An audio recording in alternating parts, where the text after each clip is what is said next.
Andrew, what do you like about reading? I like opening up gifts on Christmas Day at books and realizing that my family members don't know me at all because they got me a book on bow hunting. Well, and what do you like about reading, Crystal? well, kind of the same thing. I mean, I really enjoy getting just one letter of an encyclopedia. The 1979 Book of the World, Yes. the letter A. Awesome. Exactly. That was on page 79. Everybody, welcome to the Goldilocks and the Three Cares podcast, where we take a look at a direct published work, what's too hot, what's too cold, and what's just right. I'm Andrew. And I'm Crystal. And Crystal, we're breaking format, aren't we? Again, I feel like we say this often. Well, it's because it's the end of the year. That is a good point. And what would be the end of the year without a yearly recap show? Our first. Exactly. We have to do this and we have to do it right. So... Well, now there's a lot of pressure on us. So what we're going to do with this episode is we're going to take a look backwards at 2014, take a look at what's too hot, what's too cold, just right, and then look forward to 2015. Exciting new year, especially in this particular industry, and make some crazy, bold predictions. Crystal, are you ready? I don't know. You frightened me. You have a lot of paper near you. I have a lot of crazy, scribbly thoughts, and thanks to my illegible handwriting, people either think they're doctor's notes or scribblings of a crazy man. Yes. Both. Oh, I just went with the crazy man. So, what was too hot with 2014? What was there too much of in the direct publishing world? What I noticed is that there's this huge debate amongst, there's a lot of debates going on, but one that I particularly noticed and one that sort of affected me was pricing. Mm-hmm. In that self-published authors don't really know how to price their books, or there's a lot of questions about pricing. Mm-hmm. And a lot of times we tend to self-sabotage ourselves in that we want to offer you the lowest book price for the book because we want to make a bunch of sales. Let's be honest. We want to make a career out of this. So we price our book really low. But then the problem with this is that we're not actually making any money, and then the new authors that are coming out are like, oh, these guys are selling the book for 99 cents. I better sell it for 99 cents. No, I'm going to sell it for 30 cents. And we keep sort of outbidding ourselves. It's a race to the bottom. For example, the time you spend writing this piece of whatever it is that you're then selling, you're now undervaluing that because, Andrew, it doesn't take 2 weeks to write a novel. Did you know that? It takes a lot longer than 2 weeks to write a novel. And this was actually mine too hot for 2014 as well. The race to the bottom with pricing. And I think it's because the Amazon rankings are broken, right? Like the Amazon rankings are based on units sold. Right. So units sold at any price means that you can move up in the rankings, right? Exactly. The App Store, so, downloading from iTunes, used to have this problem too, where it was, what were the most popular downloads, and they were all free apps. Yeah. But now they have two columns, don't they? They have most downloaded and most revenue. Yeah. And they don't line up at all. No.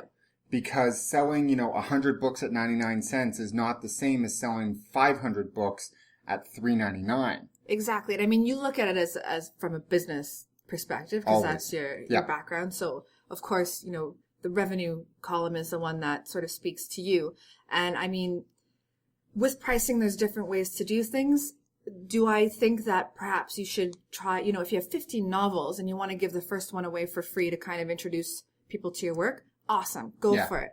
But if you have 20 books and you're selling them as a bundle for 99 cents, let's try and rethink this because you're not helping anybody. No, and certainly not yourself. What was too cold? What was there not enough of that you found last year in the direct publishing world? Finding the right audience. Okay, what do you mean by that? Because that sounds like a personal thing. It is a personal thing, and since it's my podcast, I've decided to talk about myself for a little bit. Shocking. I know. Actually, this podcast is the only place I don't really talk about myself.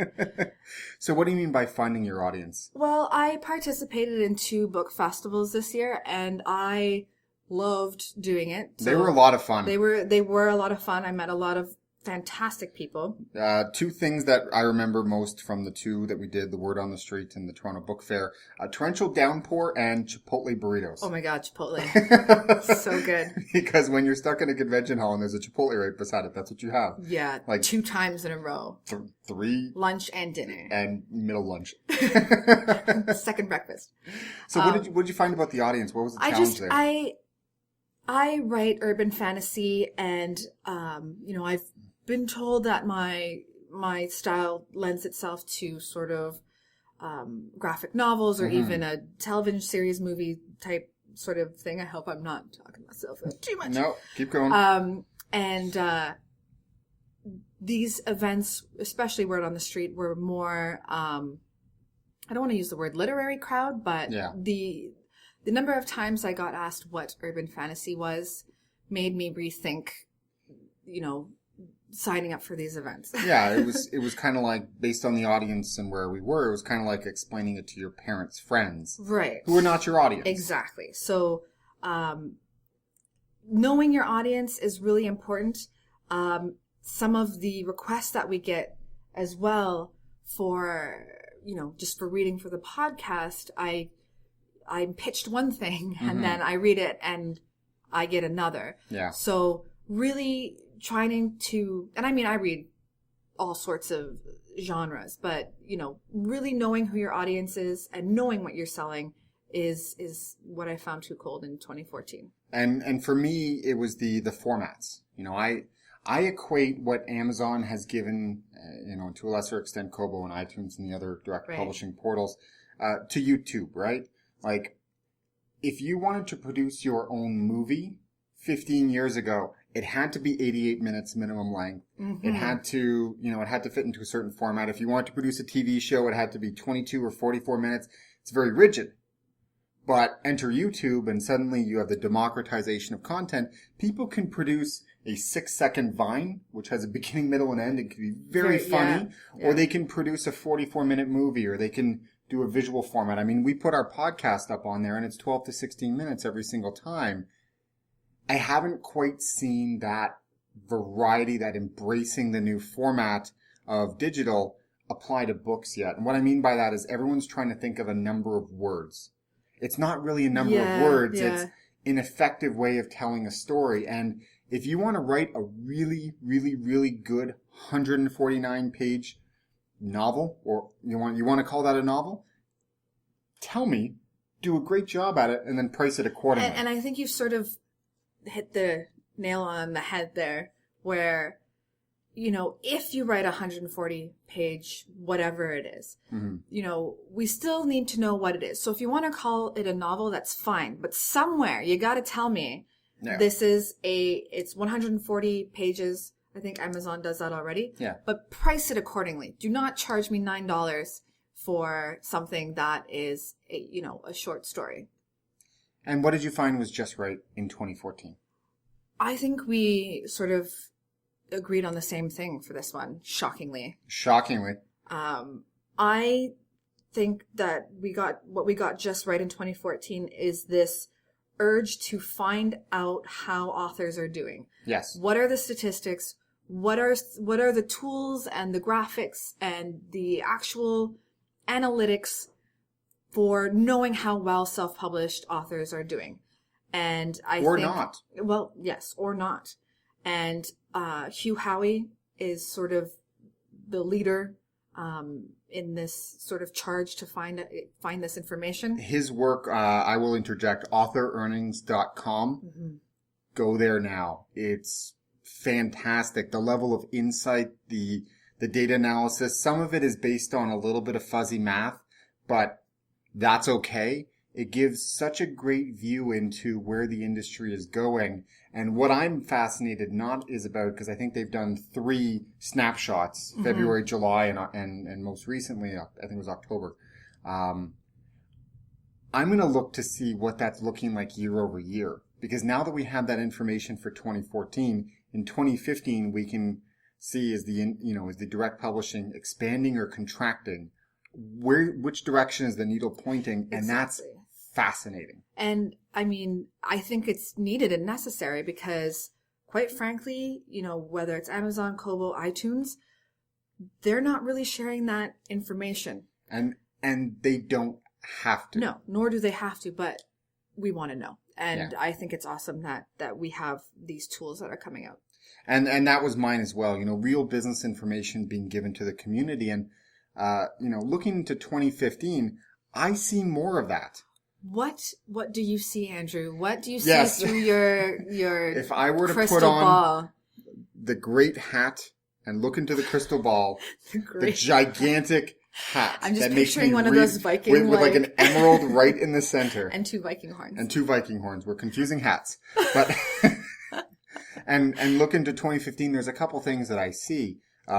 First of all, continuing with what Hugh is putting forward with authorearnings.com and just really giving some real insight. I see that pushing into things like social media. What's the effectiveness of the different platforms? You can go out there and get that now and find out, what's the effectiveness of an email campaign? What's the response rate of Twitter? What's the response rate of Facebook? That information's out there, but I see it starting to become niched enough that, I'm going to use finger quotes here. Big data is going to allow you to get that information down to the subset of direct publishing.